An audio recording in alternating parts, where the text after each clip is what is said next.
Amém. Vamos louvar o nosso Deus. Em Efésios 6 fala da armadura de Deus e nós devemos nos revestir dessa armadura, porque a gente tem uma batalha para lutar.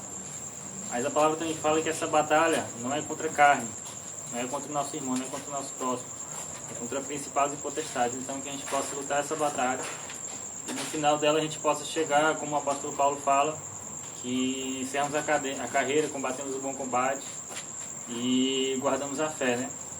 E porque Jesus Cristo já venceu essa batalha por nós. Ele é o nosso general.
Aqui o Johnny vai trazer a palavra hoje aqui pra gente.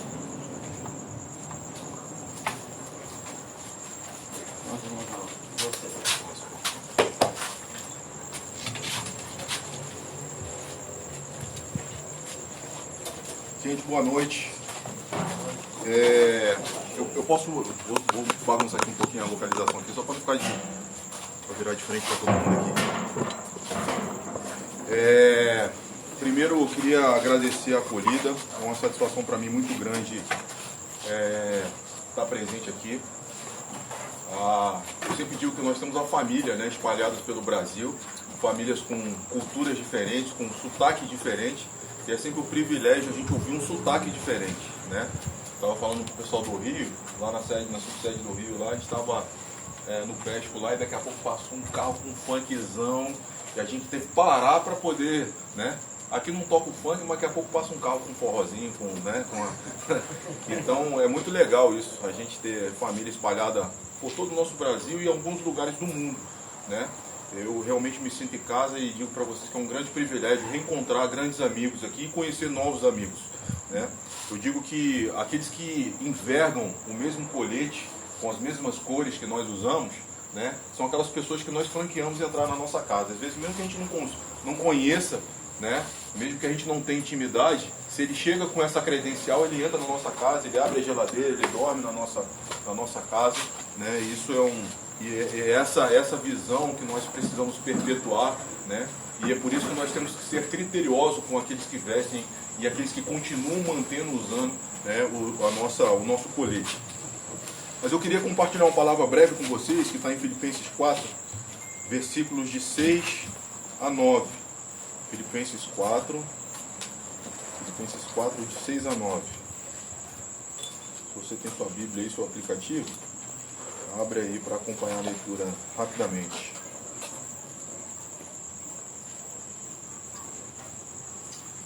Vamos lá? Vou ler aqui. Não andeis ansiosos de coisa alguma, em tudo, porém, sejam conhecidas diante de Deus as vossas petições, pela oração, pela súplica, com ações de graças. E a paz de Deus, que excede todo entendimento, guardará o vosso coração e a vossa mente em Cristo Jesus. Finalmente, irmãos, tudo que é verdadeiro, tudo que é respeitável, tudo que é justo, tudo que é puro, tudo que é amável, tudo que é de boa fama, se alguma virtude há e se algum louvor existe, seja isso que ocupe o vosso pensamento. O que também aprendestes e recebestes e ouvistes, e vistes em mim, isso praticai, e o Deus da paz será convosco. Vamos orar mais uma vez? Pai amado, essa é a Tua palavra, Senhor Jesus, nós estamos aqui nessa noite para glorificar o Teu nome.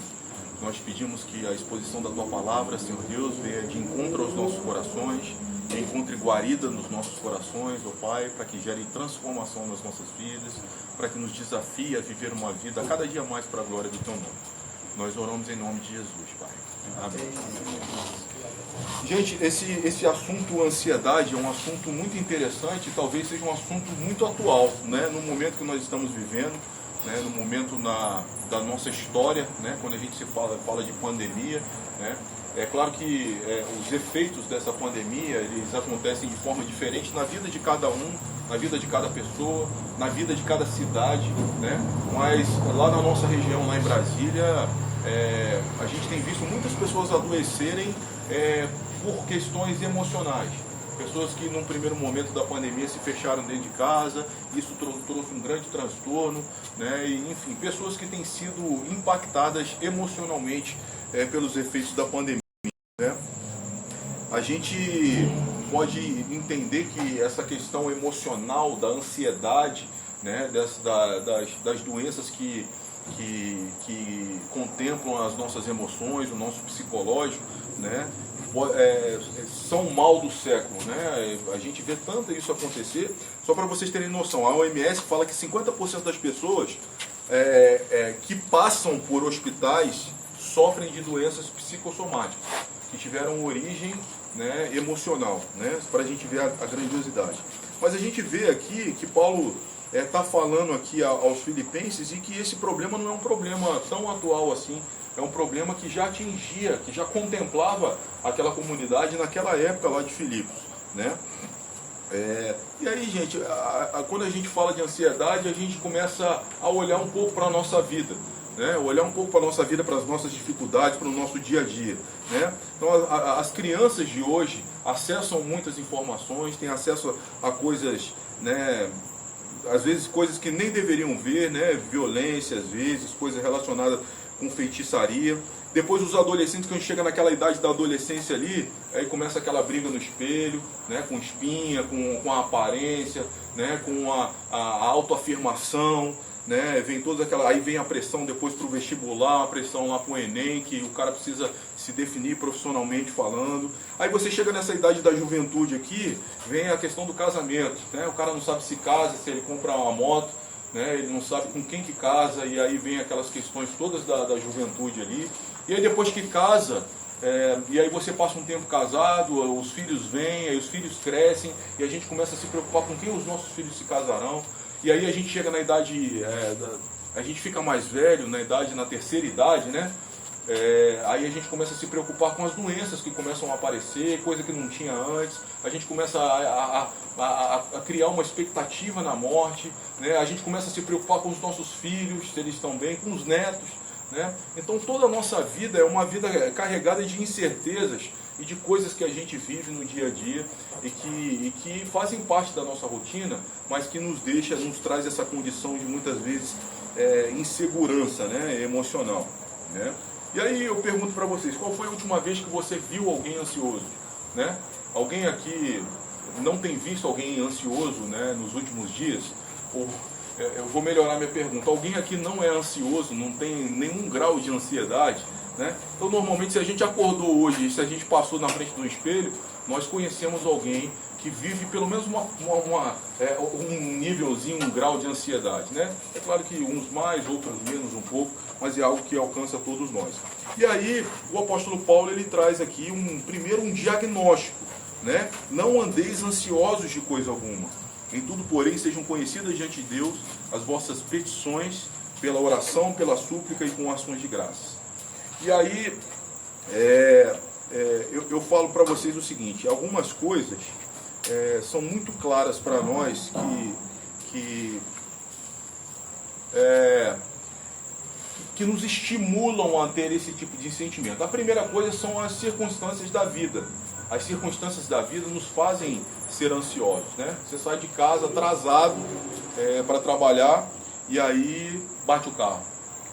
E aí, né, você já sai ali naquela situação, naquela correria, aí bateu o carro, e aí, né? Então essas frustrações, essas circunstâncias, todas, aí você acabou ali, resolveu o problema do carro ali, porque quando chega no trabalho você é demitido, né? Porque não é a primeira vez que você chega atrasado, porque não sei o quê. Então são coisas que a gente vive no dia a dia, né? E aí, dentro dessa circunstância, dentro desse quesito, circunstâncias da vida, a gente vê o apóstolo Paulo escrevendo uma carta falando de ansiedade, para não estarmos ansiosos, né? Apontando para a soberania de Deus e apontando e mostrando que o Senhor, que a ansiedade é uma falta de confiança no Senhor, né? Ou pode ser uma falta de confiança no Senhor, no momento que ele estava preso em Roma, no momento que ele estava algemado, acorrentado lá, sendo açoitado de tempos em tempos, né? Mas essa era a realidade dele, né? A segunda coisa, além das circunstâncias da vida, que podem nos levar a estar ansiosos, são problemas relacionados, ou são os problemas de relacionamento, né? Problemas de relacionamento nos angustiam tremendamente, né? Vocês são testemunhas disso e eu também sou testemunha disso. Às vezes é uma briguinha pequena, uma discussão com a esposa em casa. Aí o marido brabão, né? Ela para lá e eu para cá. Eu não vou pedir perdão não. E ela do lado de lá também, não, eu que estou certa, eu não vou pedir perdão não. Se isso se estende por um tempo, isso é uma coisa comum. O que eu estou falando aqui não é novidade, né? Aqueles que são casados, isso é uma realidade no nosso dia a dia. Mas se isso é uma coisa que se perdura, essa briguinha se perdura por muito tempo, isso vai nos angustiando, tirando a nossa paz, né? Vai torturando. Ou se você obrigatoriamente tem que estar num ambiente em que você não se relaciona bem com uma pessoa. Teve uma discussão com a pessoa no trabalho, uma discussão, né, muito efetiva ali e tal, e aí se aquilo ali não ficou tratado, se o perdão não veio à tona naquele momento, o seu ambiente de trabalho começa a se tornar hostil, porque você tem um problema de relacionamento, e aquilo traz uma ansiedade. Nossa, tem que ir para o meu trabalho de novo hoje, eu tenho que encontrar aquele camarada de novo hoje, né? Problemas de relacionamento, eu ouso dizer, que nos angustiam e nos torna mais ansiosos do que as próprias circunstâncias da vida. Um momento de luto, um momento que a gente vive, um momento de dificuldade, né? Ter um relacionamento mal gerido, né, tira a nossa paz efetivamente, né? E aí eu trago aqui um exemplo. A igreja de Filipe estava vivendo isso nesse momento, né? Tanto é que no versículo 4, um pouquinho mais acima, no versículo 2 aí, Paulo fala: rogo a Evódia e a Síntique, pensem concordemente no Senhor, né? Então, são duas mulheres que ao longo do texto a gente vai ver que são pessoas ativas na igreja, ativas no serviço do Senhor, mas que tinham em algum momento elas, né, teve uma rusgazinha no relacionamento delas aqui, e Paulo adverte elas com relação a isso aí. E por último, além das circunstâncias da vida e os problemas de relacionamento, né, tem também as preocupações exageradas com as coisas, né? Eu não sei se você conhece alguém que é assim, que ela consegue potencializar demais pequenos problemas, né? Eu acho muito interessante, o pastor Hernandes Dias Lopes, ele conta uma história, eu ouvi ele falando uma vez, de uma história no seminário, que ele estava no seminário e eles dormiam em alojamentos, e à noite ele acordou para ir beber água. O quarto dele era no início do corredor e o bebedouro lá no final. Então ele acordou, veio andando no bebedouro, e quando ele passou por um dos quartos do caminho, ele viu alguém chorando.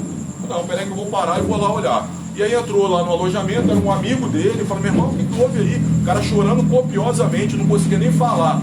E aí sentou com ele: cara, estou aqui contigo, meu irmão, o que está acontecendo com você? Ah, estou com medo da minha mãe morrer. medo da sua mãe morrer, mas o que houve com a sua mãe? Está internada, está sofrendo de algum problema? Não, ela está bem, a minha mãe está bem, está tudo certo. Mas eu estou com medo dela morrer, né?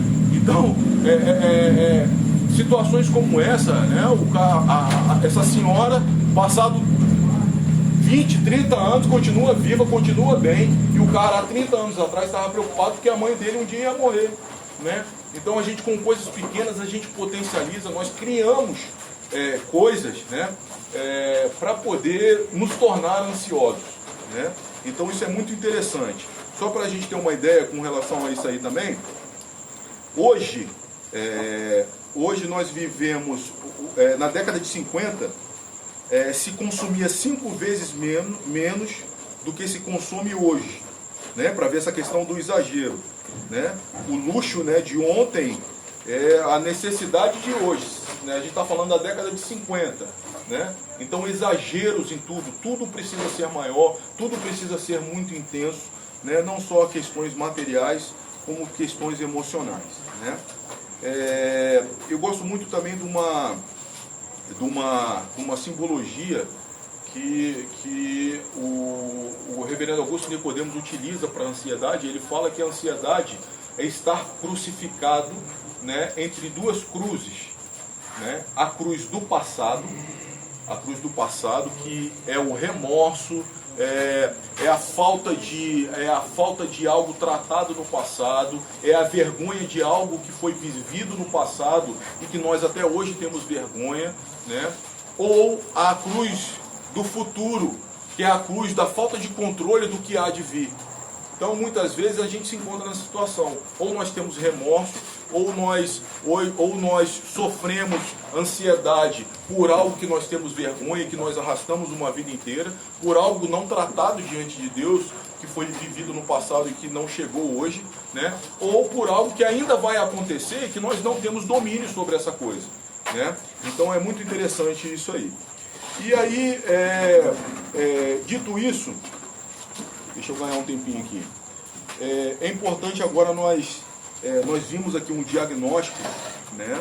E aí como nós tratamos, afinal de contas, todas essas coisas? Como que a gente,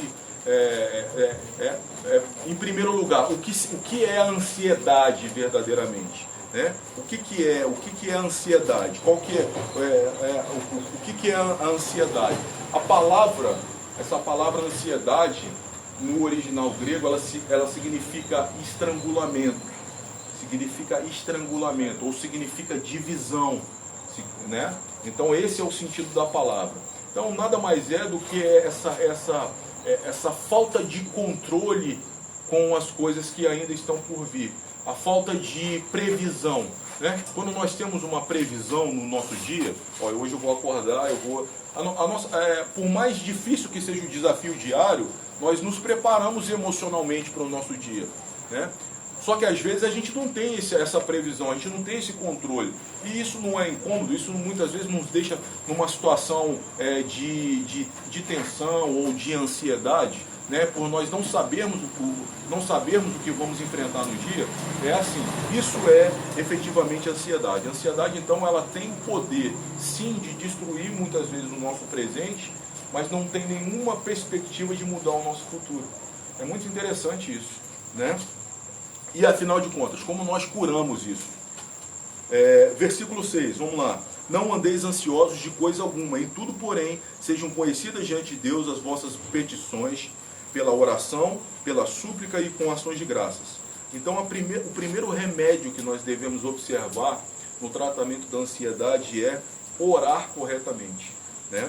Então, o apóstolo Paulo nos ensina que nós devemos, né, sejam conhecidas diante de Deus as vossas petições pela oração, e a oração aqui é no sentido de adoração, né? Adorar a Deus, de suplicar, pedir a Deus, e de ações de graças, agradecer, olhar para trás, para a nossa história e ver o que o Senhor fez na nossa vida no passado e o que Ele pode fazer hoje, né? Então, em primeiro lugar, o primeiro remédio que nós devemos tomar é orar corretamente, adorar a Deus, pedir a Deus, né? Porque Ele é o nosso Pai, nós temos plena confiança e nós nos deitamos no colo do Senhor, né? E por último, nós devemos agir com ações de graça, agradecer a Deus pelo que Ele fez e olhar para trás e rememorar aquilo que o Senhor trabalhou e fez na nossa vida, e para que nós tenhamos a certeza absoluta de que Ele é um Deus presente, soberano, e que continuará agindo na nossa vida.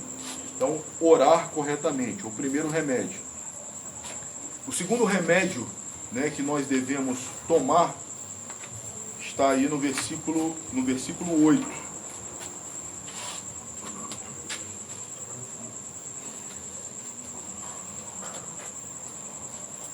Finalmente, irmãos, tudo que é verdadeiro, tudo que é respeitável, tudo que é justo, tudo que é puro, tudo que é amável, tudo que é de boa fama, se alguma virtude há, se algum louvor existe, que seja isso que ocupe o vosso pensamento. O segundo remédio é pensar corretamente. O primeiro remédio é orar corretamente. O segundo remédio é pensar corretamente. Né? E o que é pensar corretamente? Né? Nós falamos aqui daquilo que é justo, daquilo que é puro, que é amável, que é de boa fama. Ninguém consegue pensar corretamente se nós não conhecemos o que é o pensar corretamente. O que é o pensar corretamente? O pensar corretamente é olhar a vida, né? Olhar a vida e pensar a vida sob a perspectiva do Senhor. E para nós fazermos isso, o que nós temos que fazer é conhecer a palavra de Deus. Aqueles que não conhecem a palavra de Deus, né, é importante a gente ressaltar que o ler a Bíblia, né, diariamente, ter um momento diário, uma hora silenciosa, como alguns chamam, ela não diz respeito só a um bem-estar. Não é um protocolo que a gente vive e que nos causa um bem-estar diário, que realmente causa, né, esse efeito. Mas é muito mais, está nos dando bagagem para que nós possamos pensar corretamente, para que nós olhemos o mundo, os desafios da vida, as circunstâncias da vida, sob as lentes do Evangelho. Aqueles que não conhecem a palavra de Deus não têm condição de fazer isso. Como é que ele vai olhar a vida sob a perspectiva do Senhor se ele não conhece o Senhor, se ele não conhece a palavra de Deus?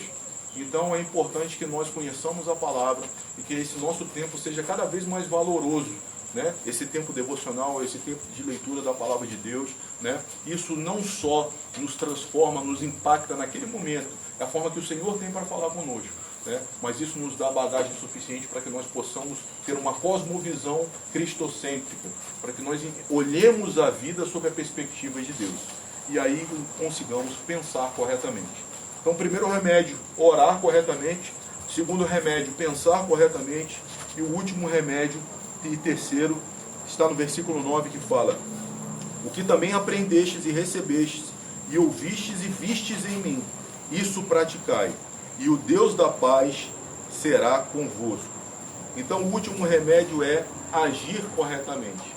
Agir corretamente. O apóstolo Paulo fala, né, vistes em mim, ou seja, ele fez. Né? Fala, gente, é para fazer o que eu faço. Né? É para fazer o que eu faço. Né? E quantas vezes, e eu me incluo nessa pergunta, nós planejamos algo e nós deixamos de tornar esse algo na prática. Não, esse ano eu vou ler a Bíblia toda em 2 vezes. E aí você começa lendo o seu planejamento. Dia 1º, lê mais até do que a meta. Dia 2, na outra semana meio capenga. 3ª semana você já abandonou tudo. Esse ano eu vou com as coisas do cotidiano. Esse ano eu vou para a academia todo dia. Esse ano eu vou adotar um estilo de vida mais saudável. Né? Aí você começa. Né? Então, quantas e quantas coisas na nossa vida nós planejamos, né? Fazemos um planejamento, né? Previsto por Deus ali, uma agenda aprovada pelo Senhor. E na hora de transformar isso na prática, a gente não consegue. Né? O apóstolo Paulo nos encoraja a agir corretamente. Que os nossos planos se tornem ações, né, verdadeiramente. E aí a gente pensa o seguinte, fazendo uma analogia reversa aqui: quem não ora corretamente, quem não pensa corretamente e quem não age corretamente, quem que essa pessoa é? Ansiosa. Né? É óbvio que nem todo problema relacionado com ansiedade é pecado, às vezes realmente uma doença que assola, que precisa realmente ser tratado com remédios, mas muitas das nossas das nossas cotas de ansiedade são muitas vezes por falta de confiança na soberania de Deus, né? Às vezes a nossa ansiedade é falta de conhecimento na palavra de Deus, porque cada vez que a gente conhece mais a Cristo, a gente se despeja mais, a gente vai se envergonhando e vendo a nossa incapacidade, né? E ao mesmo tempo nós elevamos e exaltamos a soberania dele, né? Então, e aí eu queria só terminar com uma observação. No versículo 7 fala: e a paz de Deus, que excede todo entendimento, guardará o vosso coração e a vossa mente em Cristo Jesus. Aqui está falando da paz de Deus. A gente não pode confundir com a paz com Deus, né? Uma vez a gente redimido no sangue de Jesus, nós temos paz com Deus. Não é isso? Nós não somos mais inimigos de Deus. É um estado. Nós não estamos mais em guerra com Deus. Essa é a paz com Deus. Todos os crentes em Cristo têm paz com Deus. Nós estamos em paz com Deus. Nós estamos falando da paz de Deus. Essa é uma paz circunstancial. Essa paz que excede entendimento é para os filhos de Deus, né? Então ele fala aqui, né? E a paz de Deus, essa paz que excede todo entendimento, né? Aquela paz que você está vivendo um momento de luto da sua mãe, do seu pai, né? Mas você está sereno, né? É a paz de Deus que excede todo entendimento. Ninguém explica aquela paz. Que excede todo entendimento, guardará o vosso coração. Esse termo guardará aqui é um termo militar, é um termo de proteção, como se tivesse um sentinela na porta do seu coração, né, protegendo o seu coração. Fala, aqui não entra, a ansiedade aqui não entra. E a paz de Deus, né, que excede todo entendimento, guardará o vosso coração e a vossa mente em Cristo Jesus. Amém, meus irmãos? A minha oração e a nossa oração deve ser que o Senhor nos capacite a cada dia mais, né, a viver uma vida para a glória do nome dEle, né, e que nós possamos ser pessoas pouco ansiosas, né, ou menos ansiosas, né, que nós possamos orar corretamente, que nós possamos pensar corretamente e que nós possamos a cada dia mais agir corretamente para a glória do Senhor. Amém? Vamos orar mais uma vez?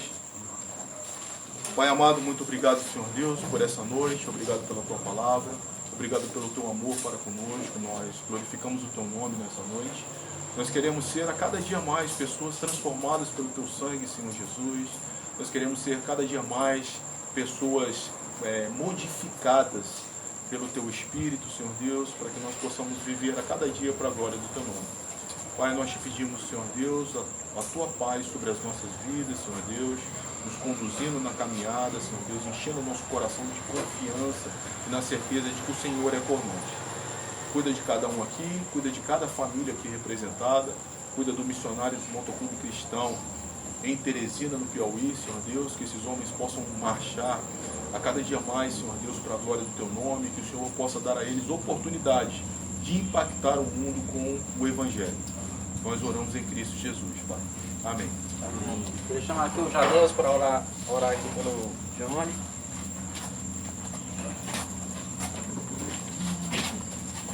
Oremos mais uma vez. Santo Deus e amado Pai, te louvamos pela grandeza, Pai, pela Tua santidade. O Senhor que criou todo o universo e também nos criou. E mesmo com todo o Teu poder, o Senhor se preocupa com a gente e nos ama. Quero te agradecer, Pai, pelo dom da salvação e pela vida. Quero te agradecer também, Pai, pela vida do nosso presidente, Johnny.